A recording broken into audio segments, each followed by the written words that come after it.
A 3 horsepower Type M, McCormick-Deering. Had one of them EK magnetos on it right there. Worn out parts should be the title of this section, but it's not.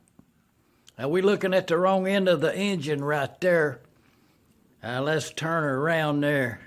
Look at them shop built intake exhaust valves. Cut some seats in them heads right there. Had to be done.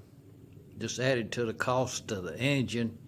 And we're going to run some digits up on we're going to add some numbers up here, see where we at in the cost on this build right here. Now go ahead in the comments down there, pencil it in what you think the total repair bill will be, minus the labor, let's say, minus the cost of the engine, you know, parts and disassemble and reassemble. What's the price going to be? Now let's look at them valves now. Kind of looks halfway professional, don't it? You know what I mean? Laid out there all neat and tidy.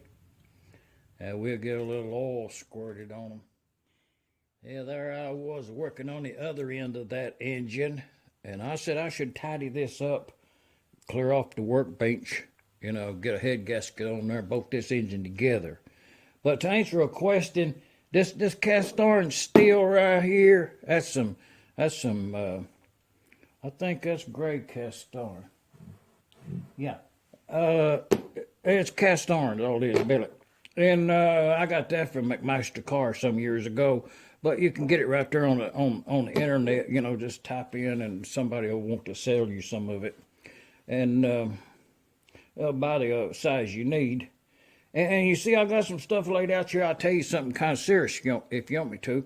Some stuff to pencil in that blank page over there.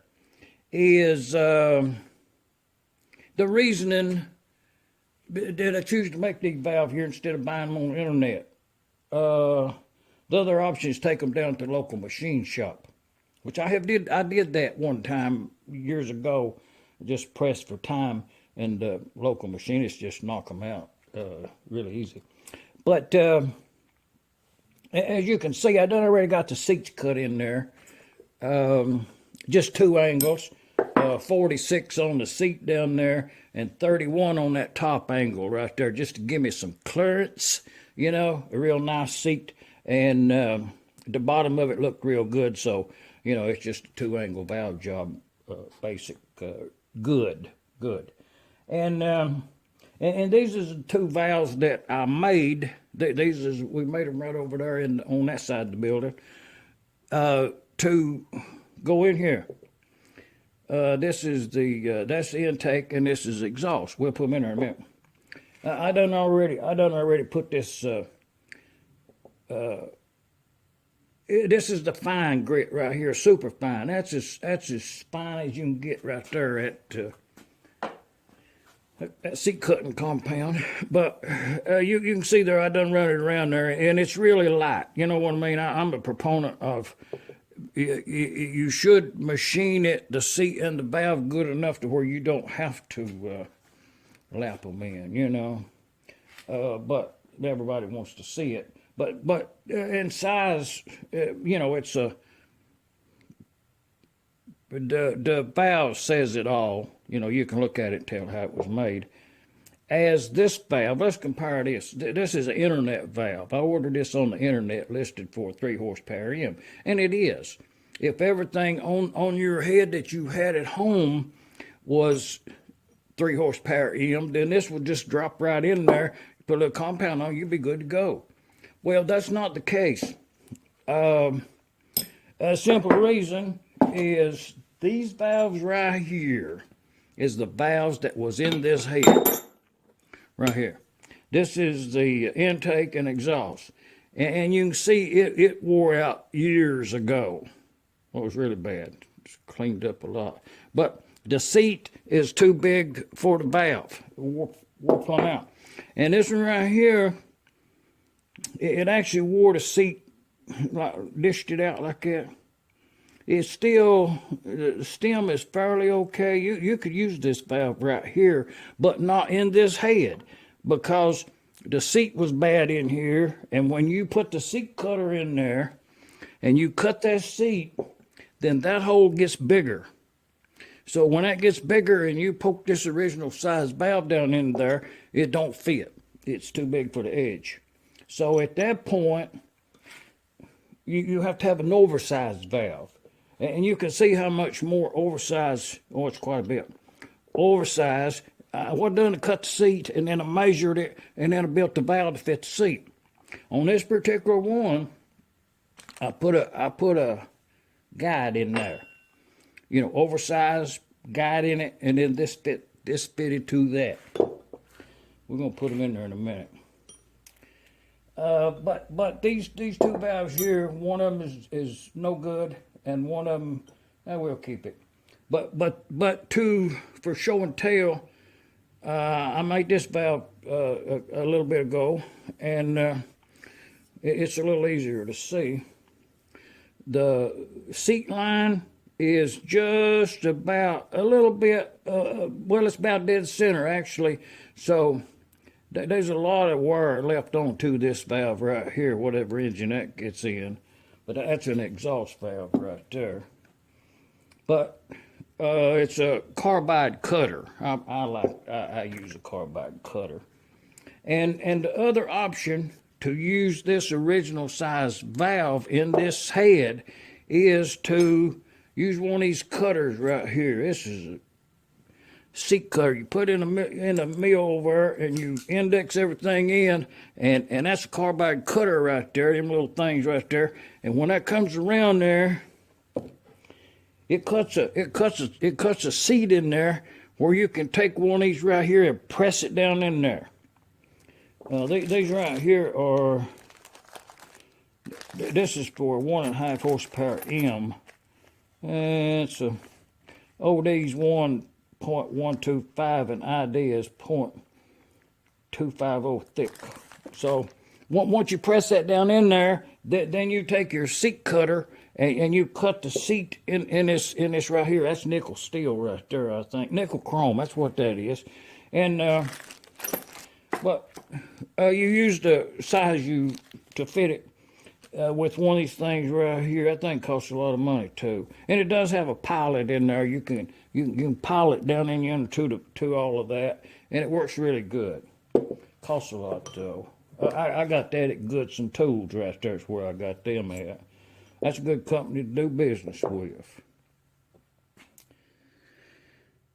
But now that we've got these made, we'll put them in there. Well, I've done already run a cloth down in there, cleaned everything up really good. It's really clean down in there. The valves are really clean, but we'll put them in there for. Actually, I'm gonna paint those tires up there where the springs goes before that. This is a store-bought one right here.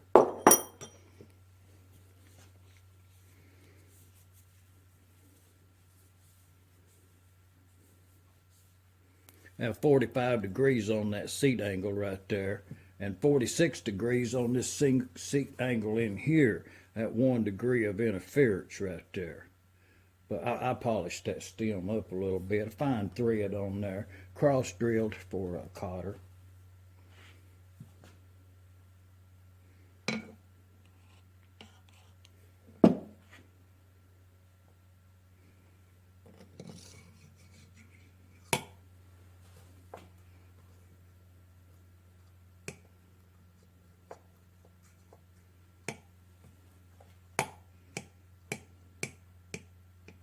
Oh, it's going to be very good right there. I like it. And this being the, well, I put that in the wrong hole. Was you going to leave a comment that I put that intake valve in the exhaust hole? So, but we'll do it again.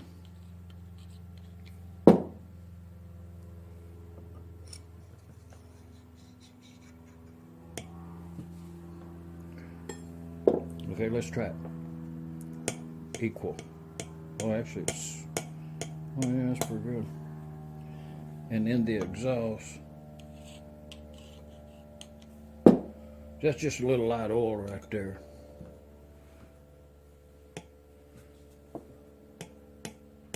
Oh yeah.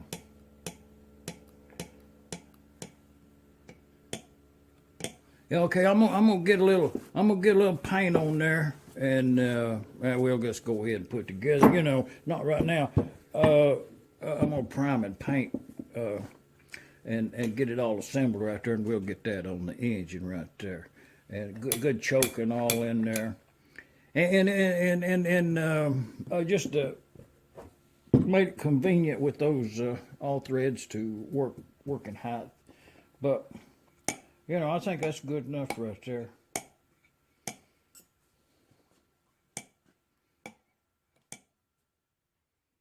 Oh, yeah.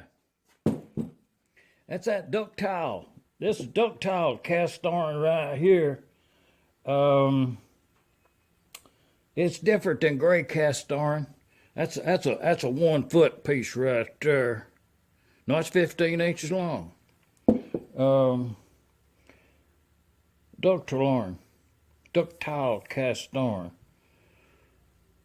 It's got a mill finish on it. Cast iron, as a rule, always measures out larger than the finish size they sell it at. Just saying. You look up in the a little something for homework there. You know, which one are you supposed to use to make a valve head with?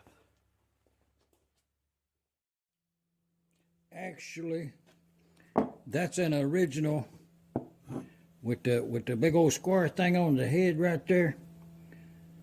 It's got a part number on it, international. This is original valve.